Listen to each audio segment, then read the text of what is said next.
우여곡절 끝에 야권이 박근혜 대통령 탄핵 소추안을 오는 9일 표결 처리하기로 결정하면서 이번 주말과 내주 초가 탄핵 정국의 분수령이 될 전망입니다. 이런 가운데 박근혜 대통령 새누리당 비주류 중진들과 면담을 추진하는 것으로 알려져 논의 결과가 주목됩니다. 장성호 건국대 교수, 김관옥 계명대 교수 두 분 모셨습니다. 어서 오십시오. 네, 안녕하세요. 더불어민주당 등 야3당이 박근혜 대통령에 대한 탄핵안을 오늘 오후에 발의하고 표결은 오는 9일에 처리하기로 했습니다. 야3당 박 대통령이 4월 퇴진 입장을 밝히더라도 탄핵안은 처리하겠다고 이야기했습니다. 야3당 원내대변인들 이야기 들어봅니다. 향후 야3당은 어떤 균열도 없이 오직 국민만 보고 국민의 뜻을 받들어 단단하게 함께할 것입니다. 다시 한번 국민 여러분께 죄송하다는 말씀드립니다. 야3당은 굳은 공조로 흔들림 없이 대통령 탄핵을 추진할 것입니다. 탄핵안은 오늘 중으로 발의합니다. 오는 8일 본회의에 보고하고 9일 탄핵 소추안을 표결 처리할 것입니다. 새누리당 비박 세력 역시 더 이상 좌고우면하지 말고 대통령 탄핵에 함께할 것을 요구합니다. 대통령이 4월 퇴진을 직접 발표로 예정한다고 진행하십니까? 흔들림 없이 갑니다. 대통령 탄핵을 둘러싼 두 야당의 행태를 보고 있습니다. 참 이해가 안 갑니다. 이 갈팡질팡, 우왕좌왕. 저희 당이 당론으로 채택한 4월 퇴진, 6월 조기 대선이 가장 합리적인 결정이라고 생각을 하고 국회에서 4월 퇴진을 결정했는데 대통령이 이를 지키지 않으면 어떡하냐? 스스로 하야하지 않는다, 4월 달에? 그럼 우리 어떻게 해야 되죠? 우리 새누리당 의원 전원이 의원직 사퇴를 각오해야 할 것입니다. 대통령은 그것을 이행할 것으로 우리는 확신하고 있습니다. 더불어민주당 기동민 원내대변인 탄핵안 오늘 중으로 발의한다. 새누리당 비박 세력 더 이상 좌고 우면하지 말라라고 요청을 했습니다. 정진석 새누리당 원내대표 두 야당의 행태 우왕좌왕 갈팡질팡이다. 4월 퇴진 6월 조기 대선이 최선이다라고 반박을 했습니다. 장 교수님, 네. 발의는 빨리 하고 의결은 뒤로 미루는 말 그대로 절충안인데 어떤 의미, 어떤 포석으로 보시는지요? 사실은 뭐 탄핵 국면과 맞물려서 야당의 이런 행보는 사실은 어떻게 보면 좀 기회에 실기했다는 그런 차원에서 제가 이제 평가를 할 수밖에 없는데 애초에 2일이나 9일이나 했을 때는 야당 입장에서는 빨리 이것을 탄핵을 해야 되겠다는 그런 입장이 강했는데 새누리당의 비박계들이 여기에 참여하기로 했지 않습니까? 그러나 박근혜 대통령의 대국민 담화 이후에 비박계가 이제 완전히 저는 이제 거의 돌아섰다고 봅니다. 이런 상황에서 탄핵이 결행이 된다고 하더라도 국회에서 통과될 가능성이 상당히 없다. 이런 차원에서 지금 추미애 대표가 김무성 대표를 만나가지고 이런 협상까지 해보지 않았습니까?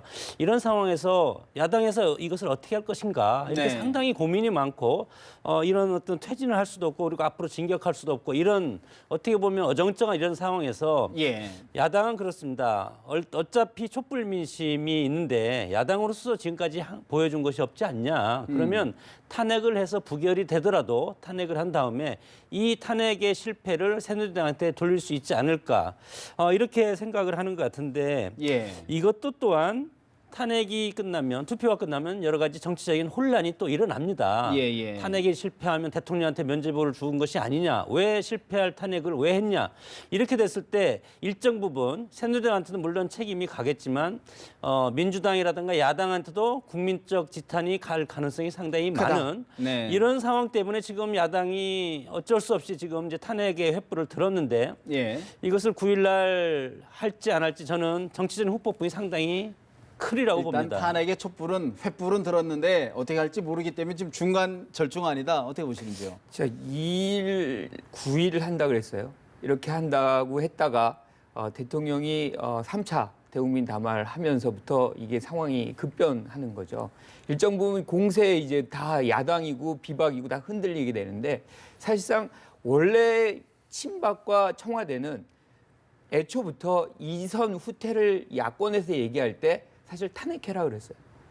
그때는 탄핵해라 그랬더니 탄핵을 실제화되는 것 같으니까 이제 탄핵을 저지하기 위해서 새로운 안을 이제 제시한 건데 사실 굉장히 절묘한 수입니다. 세 가지 요인이 있는데 하나는 결국엔 대선의 시기를 언제 하느냐. 네. 또 하나는 즉 새누리당이 당권을 누가 가져가느냐. 당권. 그리고 개헌을 어떻게 하느냐. 요 세 가지를 맞물려서 지금 공을 던지니까 야권은 야권대로, 비박은 비박대로. 비박대로 움직이는 거예요. 특히나 비박 같은 경우는 사실상 지금 대선의 시기가 관심이 없습니다. 여기는 실질적으로 당권을 갖느냐 못 갖느냐의 문제인데 실질적으로 지금 이 상황에서 나간다, 탄핵을 한다. 그럼 분당이잖아요. 분당이면 사실 광야로 나가야 되는 거거든요. 그 이후는 상당히 불투명해지는 거죠. 그런데 여기서 이 탄핵을 안 한다. 지금 대통령이 얘기한 대로 대통령이 하야하고 어느 시점에 뭐 이런 식으로 간다면 사실은 효과는 똑같은데 놓치게 되는. 당권은 이제 비박계가 가져가는 거죠. 그러니까 나갈 이유가 별로 없는 거죠. 그러면서도 충분히 그렇죠. 노림을 다 얻을 수가 효과는 있다. 다 얻을 수 있는 거죠, 비박계는. 네. 그러니까 비박계가 지금 여기서 조건부 참여의 얘기를 하는 이유는 얻는 게 워낙 많기 때문이에요.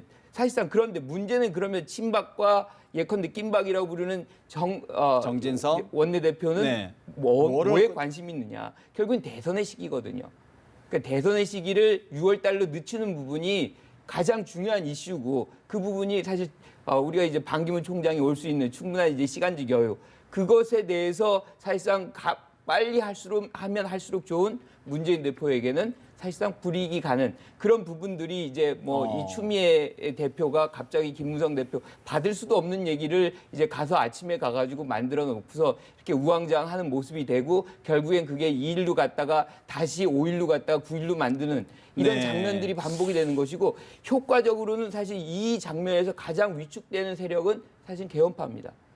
개헌은 실질적으로 여기서 상당히 입지가 좁아져 입지가 있고. 좁아지는 그 이슈가 돼버리고 그렇다군요. 굉장히 설득력 있는 분석이신데 그렇게 보면 이 탄핵 전국을 떼어놓고 보면 그렇게 되는데 예를 들어서 탄핵이 유야무야되거나 부결될 경우에는 이런 비박계에 엄청난 압박이 있을 것 같은데 그 부분은 어떻게 봐야 될까요?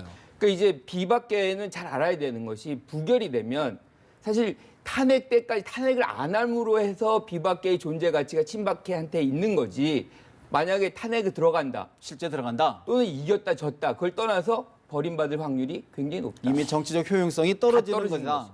뭐 저는 약간 다른 각도로 좀 보고 싶은데 비박계가 지금 현재 이 상황까지 예측을 했겠습니까? 우왕좌왕 그리고 최순실이라는 국정농단이라는 이런 원자탄이 터졌는데 지금 안개가 자욱하고 아무것도 보이지 않는 이 상황에서 한 치 앞도 내다보지 못하는 상황에서 이 상황을 처리하려면 일단은 이정현 대표 지도부가 사퇴하라는 것부터 시작을 했는데 네. 당 대표가 사퇴하지 않고 이것을 수습하겠다고 하니까 그럼 우리가 나가겠다. 나가서 대통령 탄핵에 앞장서 여기까지 이제 진도가 나간 건데 네. 지금 대통령이 비박의 입장을 오히려 이정현 대표가 못 받아들인 걸 대통령이 선제적으로 다 받지 않았습니까? 이렇기 때문에 대통령의 정치력이 비박의 어떻게 보면 명분을 다 잡아먹었다고 봅니다. 네네네. 이 상태에서 비박이 어떻게 행동할 수 있는 것이 없지 않습니까? 대통령이 다 받지 않았습니까? 일단은. 근데 비박께서는 지금 오늘도 오는 7일 오후 6시까지 4월 퇴진 로드맵에 대한 언급을 밝혀라. 이렇게 구체적으로 얘기하고 있는 거 아닙니까? 저는 6일이나 7일까지 대통령이 대국민 담화나 아니면 비박계나 지도부 간담회를 통해서 소회를 밝힐 겁니다. 여당과 야당이 합의해서 국회에서 합의하면 내가 따르겠다고 했지만 네.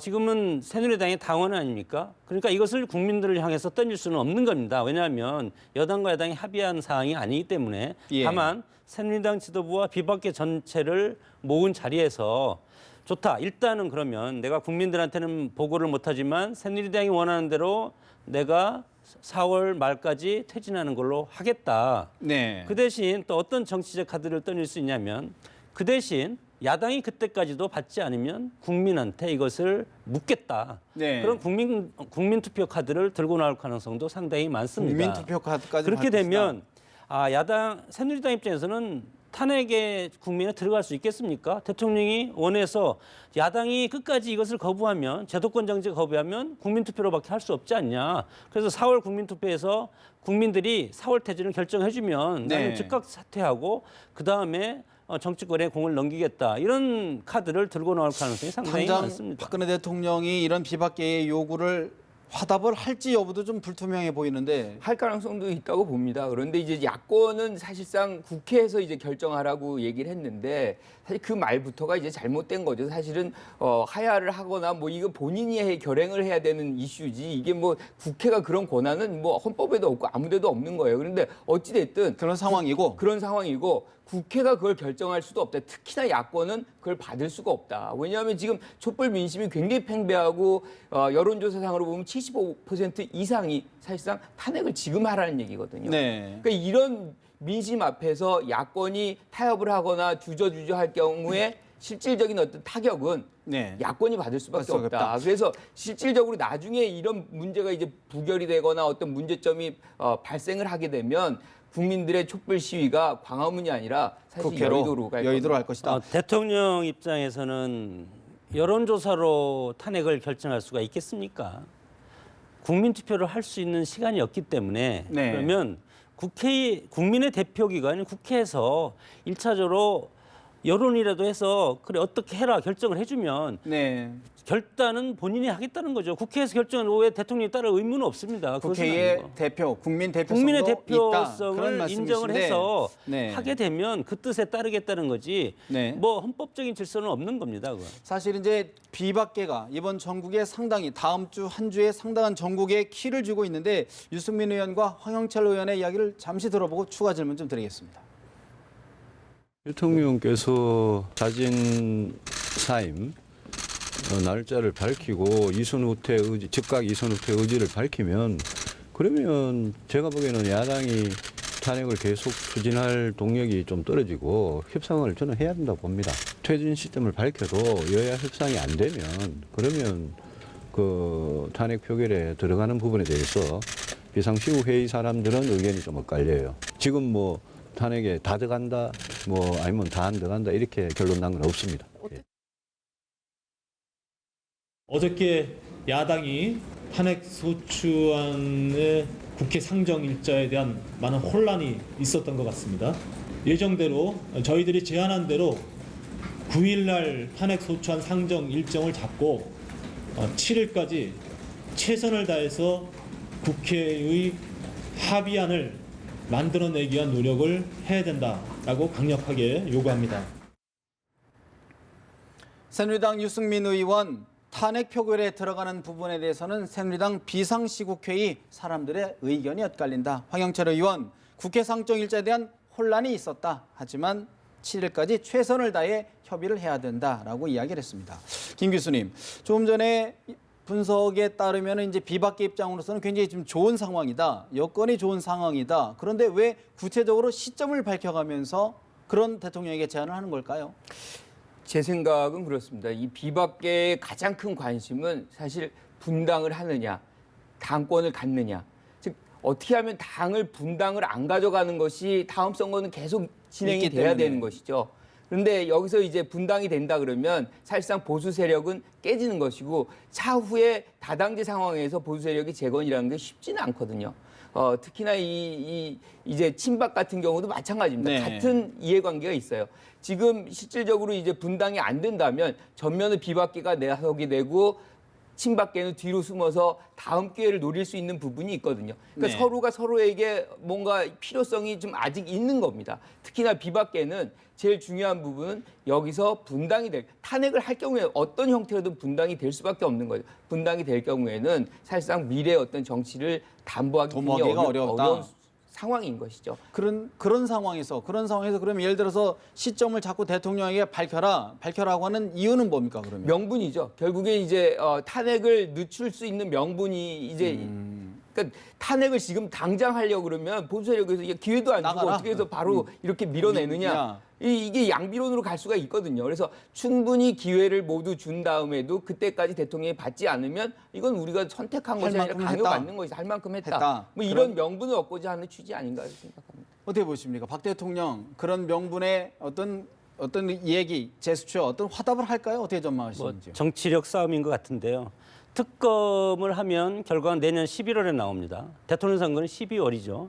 그리고 탄핵을 해서 헌법재판소에서 아무리 빨리 나와도 저는 여러 가지 뇌물죄 같은 것도 해서 불러가지고 심리를 해야 되기 때문에 양쪽 부분을 그렇게 되면 9월 정도 탄핵이 결정되리라고 봅니다. 예. 그런 상황에서 이거보다도 조금 더 앞당겨서 탄핵 사야라든가 이런 어떤 대통령직에서 내려와야만이 국민들한테 설득할 수 있는 명분이 있지 않겠습니까? 현재 로드맵으로 가지 않으면 탄핵이 9월까지도 늦을 수 있다. 9월까지는 갈 수 있다고 봅니다. 그런 상황에서 그러면 한 2, 3개월 앞에서 6월인데 그것은 나중에 또 하다 보면 7월이 될 수도 있고 그건 이제 모르겠습니다.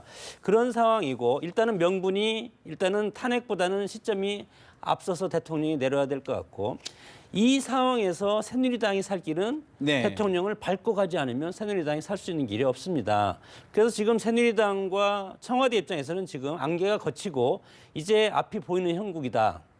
오늘 정진석 원내대표가 뭐랬냐면 탄핵 국면을 돌파하고 새누리당 비박과 친박이 단결해서 앞으로 재집권하겠다.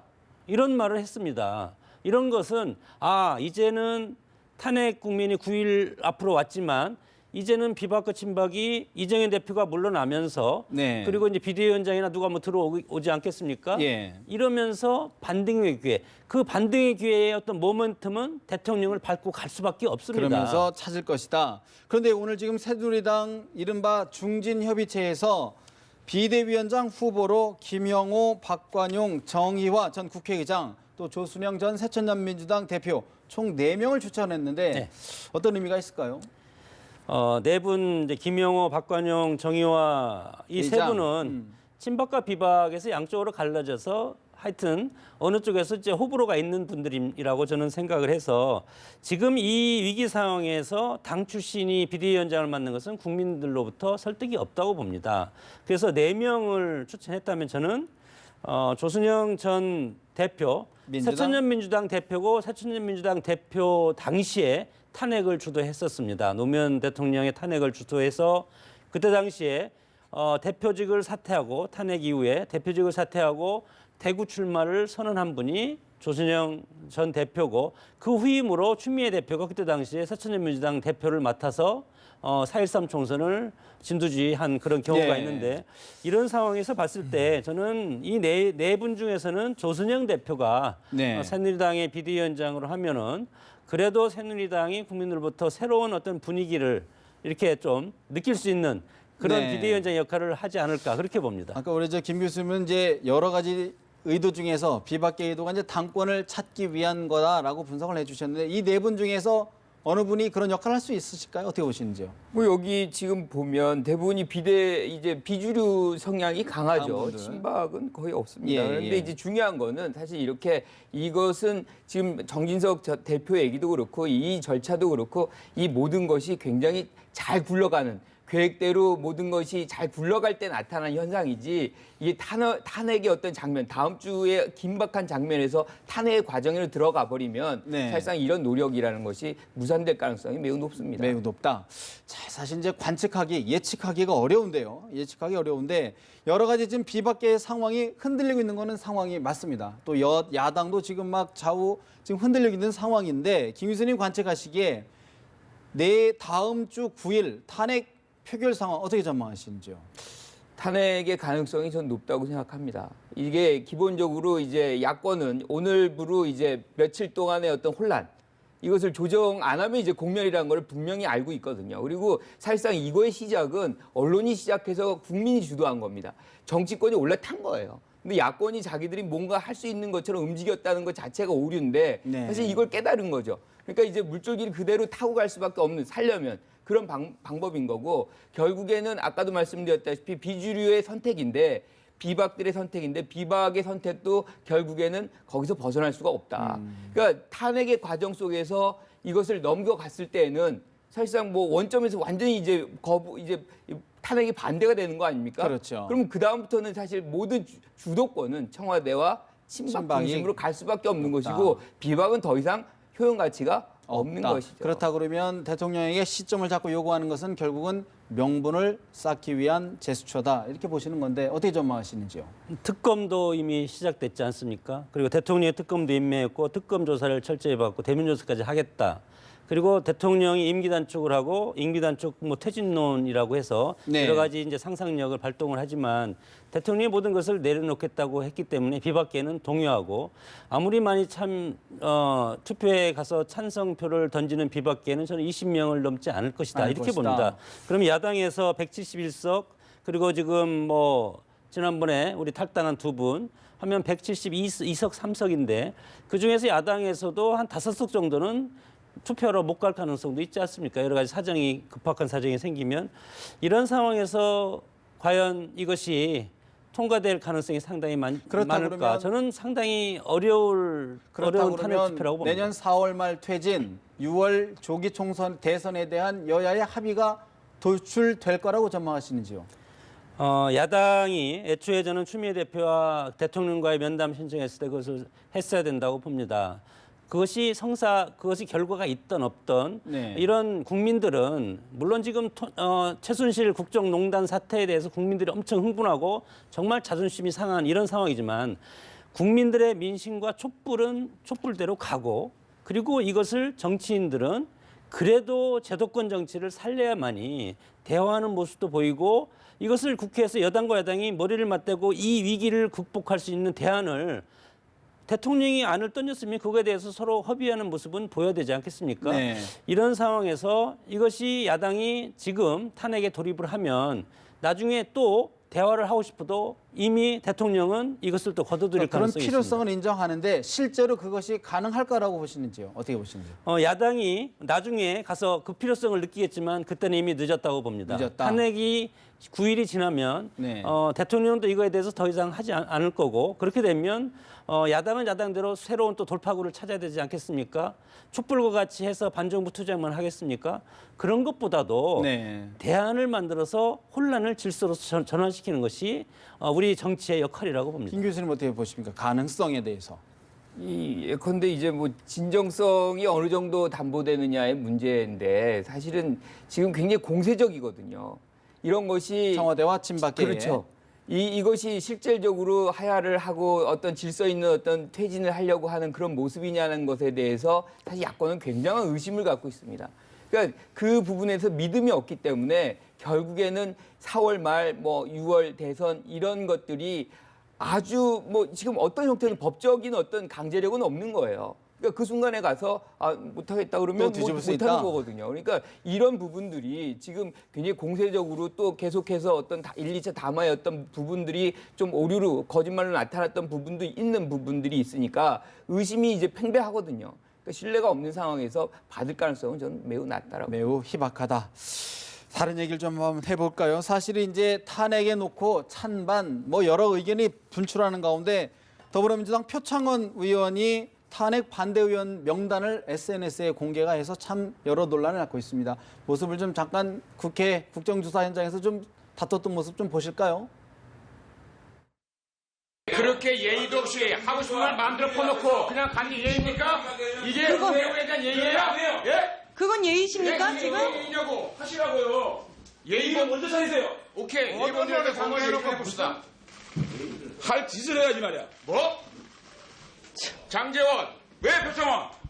이리 와봐. 할 짓? 경찰이야? 사람이 뭐 수사가 야, 국회의원 품위 지켜. 국회의원 품위 지켜. 의원님 여러분 어제 하루 종일 많이 시달리셨죠? 이 하이텍은 좋은데 편리한 점도 있지만 불편한 점이 많은 것 같아요. 저는 어저께 의원님과 똑같은 일을 당하면서 문화혁명이 생각났습니다. 홍위병들 앞세워서 대중선동 위한 그런 정치 이런 게 갑자기 떠올랐어요. 이제 전화번호가 아니라 아마 의원님들 주소가 공개되어서 의원님들 자택 앞으로 몰려가서 시위하라는 그런 선동이 있을지도 모르겠습니다. 너무나도 유감스러운 일이 아닐 수 없습니다. 정진성 새누리당 원내대표 홍위병을 앞세워 대중선동에 의한 그런 정치가 갑자기 떠올랐다. 주소까지 공개되는 것 아니냐라고 hir난을 했습니다. 김 교수님, 표의원의 먼저 명단 공개 어떻게 보시는지요? 잘못된 겁니다. 어떤 형태로든 무기명의 투표 원칙이 있는 것이고 그게 이제 우리 국회 운영 원칙입니다. 이것을 예단해서 아직 투표도 하지 않았는데 이 사람들은 반대할 것이다라고 해서 이렇게 하는 것은 옳지 않고요. 지금 우리가 이 촛불들 시위를 보면 네. 이 전 세계적으로 지금 사실 칭찬을 받아요. 근데 그 이유는 준법이거든요. 비폭력이고.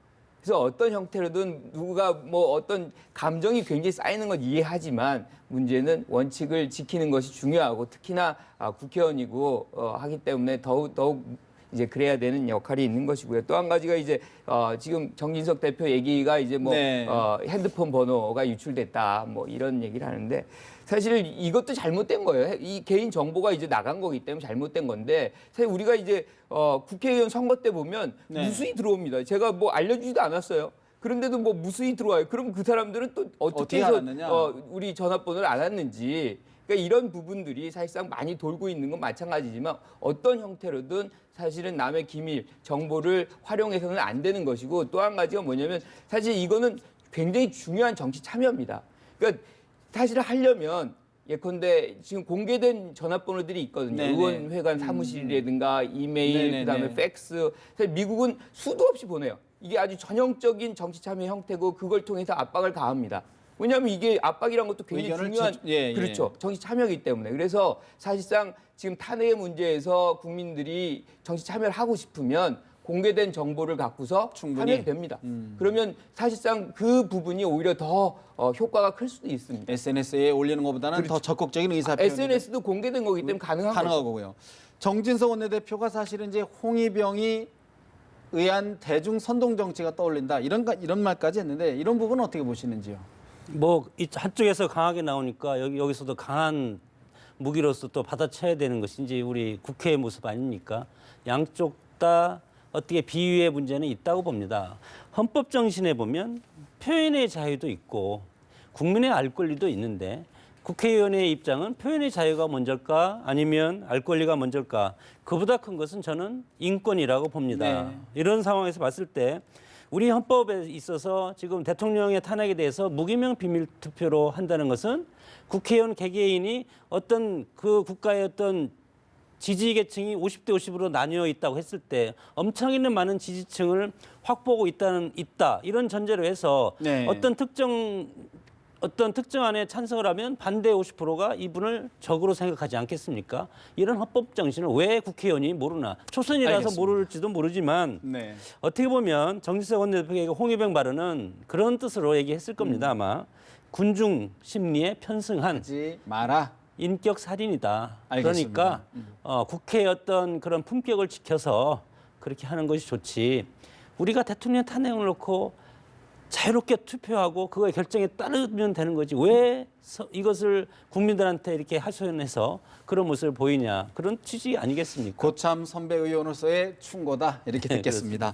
사실은 오늘 이제 한국갤럽의 여론조사 결과가 나왔는데 박근혜 대통령이 3차 담화에도 불구하고 여전히 여론조사가 4%에 머물렀습니다. 김 교수님, 좀처럼 반등 기회를 찾지 못하고 있는 것 같아요. 여론 어떻게 분석하고 계신지요? 반등하기 쉽지 않다. 이게 뭐 어떤 분들은 이게 보수층이 뭐 약간 결집할 뭐 이 추세 나오는 거 아니냐. 특히나 이제 뭐 새누리당이 2위를 다시 이제 차지했지 않습니까? 부정 평가도 전주에 비해서 93%에서 91%로 예, 뭐 약간 꺾였다. 예, 꺾였다. 뭐 예, 이런 예. 추세를 강조하는 분들도 있는데 사실 희망상 이건 보역의 이슈가 아닙니다. 최순실 사태는 이것은 법을 어긴 것, 민주주의를 훼손한 것, 잘잘못에 대한 부분이고 이게 보수와 혁신의 어떤 문제 그런 이슈가 아니기 때문에 이 문제가 해결이 되지 않는 한 사실상 지지율 반등은 쉽지가 않다. 근본적인 원인을 그렇죠. 그리고 확인해야 또 한 된다. 가지가 문제는 네. 이것이 실질적으로 조속하게 이 문제가 해결되지 않는 한 이런 지지율은 공고화가 되고 더욱더 누적이 돼서 사실상 빠져나오기 힘든 그런 상황이 맞이할 수가 있다는 것이죠. 그래서 사실 새누리당이나 대통령의 입장에서 봐서는 어떤 형태로든 이것을 빨리 해소하는 것, 즉 더 빨리 털어내야, 즉 수사에 더 빨리 협조하고 실제로 진상 규명을 더 빨리 하는 것만이 길인 것이죠. 어떻게 보십니까? 15% 새누리당이 이제 15%대로 국민의당을 참 간신히 제치고 올라섰는데 어떻게 보십니까? 뭐 여론조사는 널뛰기 아니겠습니까? 대통령이 4%까지 떨어진 것은 한 달밖에 안 걸렸습니다. 그러나 또 새누리당도 마찬가지로 15%, 13%가 떨어진 것을 한 달 만에 13%, 15% 던졌는데 그러나 이것이 국민들은 네. 잘못한 쪽을 전폭적으로 여론적 법으로 이것을 처단할 수 없을 때는 여론적 지표로 나타날 수밖에 없지 않습니까? 그러나 그것은 그때그때 상황에서 다르다. 예. 그리고 정치권이 앞으로 이 탄핵 국면을 맞아서 이번 달 9일, 다음 주 9일 이후에 정치권이 어떤 방향으로 갈지는 아무도 모르겠고 예. 그리고 그 어떤 파동 여하에 따라서 여론적 지표도 180도 바뀔 수 가능성도 있다. 있습니다. 그런 가운데 지금 사실 어제 박근혜 대통령이 어제 대형 화재가 났던 대구 서문시장을 방문을 했어요.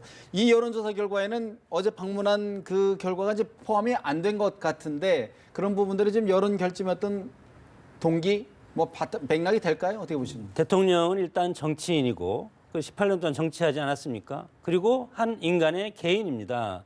어떻게 보면 개인 입장에서 정말 엄청 어려울 때 뭐 저도 마찬가지로 제가 엄청 어려울 때 뭐 예를 들어서 우리 집안의 어른을 찾아뵙는다든가 또 제가 어릴 때 공부했던 그런 어떤 장소를 가서 내가 어떻게 보면 다짐을 새로이 하고 네. 이런 모습이 있듯이 대통령, 정치인들의 고향은 정치적인 텃밭이죠. 자기를 키워준 곳이 정치적 고향 아니겠습니까? 고향을 찾아가는 것은 당연하다. 네. 그러나 그것을 우리가 이 국면을 탈출하기 위해서 찾아가는 그런 측면도 있겠죠. 있지만 본질적으로 보면 이 어려운 국면 정말로 더 이상 수렁으로 어떻게 더 빠지겠습니까? 대통령이 네. 지금 3차 대국민 사과까지 앞으로 더 할지도 모르는데 이런 상황에서 마침 그곳에 그리고 정치적으로 어려울 때마다 찾아갔던 서문시장 또 불이 났으니까 어려움을 겪고 있으니 대통령이 대중에 나가서기 엄청 지금 날씨 뜨거울 텐데 그럼에도 불구하고 이 어려울 때 나를 지켜준 그 상인들, 그 시장 그것을 찾아가고 싶은 것은 인간의 본성이라고 봅니다. 갈 수 있죠, 갈 수 있는데 저는 개인적으로는 시기가 적절하지 않다는 것입니다. 이게 대통령이 옴으로 해서 상인들, 피해본 상인들이 의지할 수 있는 대통령이 와야지. 자랑스러운 대통령이 와서 나를 보듬어줘야지. 오히려 지금 뭐 굉장히 어려운 본인 스스로가 굉장히 쉽지 않은 상황에 있는 분이 오면 상인들은 사실 더 난처한 거예요. 이걸 어떻게 해야 되느냐. 그리고 왔다면 사실상 어제도 이제 장면들을 보면 경호원들이 쭉 있어요. 네. 이런 장면은 사실상 이제 상인들을 위로하러 간 건지에 대한 어떤 의문을 제기하게 된 거고 굉장히 짧은 시간입니다. 예. 그러니까 이런 부분도 이제 지적이 되고 있는 건데 제일 중요한 거는 사실은 실효적인 어떤 조치를 해줘야 된다는 차원에서 오히려 황교안 총리를 보내서 거기서 필요한 게 뭔지 지원해야 될 게 뭔지 그런 것들을 해줄 때 멀리 있어도 사실은 뭐 상인들은 그것에 대한 마음을 받을 수 있는 것인데 여기 와서 굉장히 짧게 뭐 이런 것들은 좀 오히려 오해를 살 수 있는 그런 요인인 것이죠. 거기다가 한 말씀 더 붙이면 그러면 이제 예를 들어서 이제 세월호 때 7시간 얘기가 계속 나오지 않습니까? 대통령 그거에 대해서 엄청나게 지금 가슴 아픈 부분도 있을 겁니다. 뭐 그거에 대해서 저는 조만간 네. 그 7시간에 대해서 궁금한 것만큼 대통령이 다 털 가능성이 있습니다. 다음 주쯤. 그렇게 되면 그때 그것이 지금 가슴에 맺힌 것이 아닌가. 지금 또 안 가면 자기의 어떤 정치적 고향인데 지금 뭐 이래서 안 왔다고 이렇게 또 비판하는 사람이 있을 거 아니겠습니까? 사실 뭐 청와대에서는 이제 대통령이 현장에 갔더니 현장에 아직 화재가 진압 중인 상태여서 오래 머물 수 있는 상황이 아니었다라고 해명을 했기 때문에 좀 그 부분 좀 봐야 될 것 같고요. 또 하나 여론조사 결과를 좀 봐야 될 게 어제 갤럽 리얼미터 조사했긴 했는데 이재명 성남시장의 돌풍이 예사롭지가 않습니다. 김 교수님. 일각에서는 뭐 한국의 트럼프다, 뭐 대선까지 간다 얘기 나오는데 어떤 민심이라고 보시는지요? 그럴 가능성 충분히 있습니다. 이게 무슨 얘기냐면 사실상 이 지금의 기존 정치권이 굉장히 무능하다는 것이 기본적인 국민들의 생각이에요. 근데 이재명 시장은 정치권 내부에 있는 사람으로 지금 간주하고 있는 거가 아닙니다. 이 구계자라는 밖에 있는 사람. 그러니까 일정 부분 정치권을 와서 개혁할 수 있는 사람. 그러니까 트럼프가 밖에 왔다가 이 사람이 와서 이제 정치권을 이제 완전히 이제 개혁할 수 있다라고 믿는 것처럼 그런 어떤 생각이 거기에 미쳐 있다. 그런데 이제 그 부분이 그냥 난데없이 갑자기 뭐 굉장히 선명한 얘기, 뭐 강한 얘기, 뭐 그런 것이 아니라 트럼프도 마찬가지입니다. 트럼프도 싸워왔죠. 사실상 굉장히 싸워왔죠. 예컨대 이제 뭐 이 뉴욕시티를 실질적으로 리노베이션한 것에 굉장히 역할을 합니다.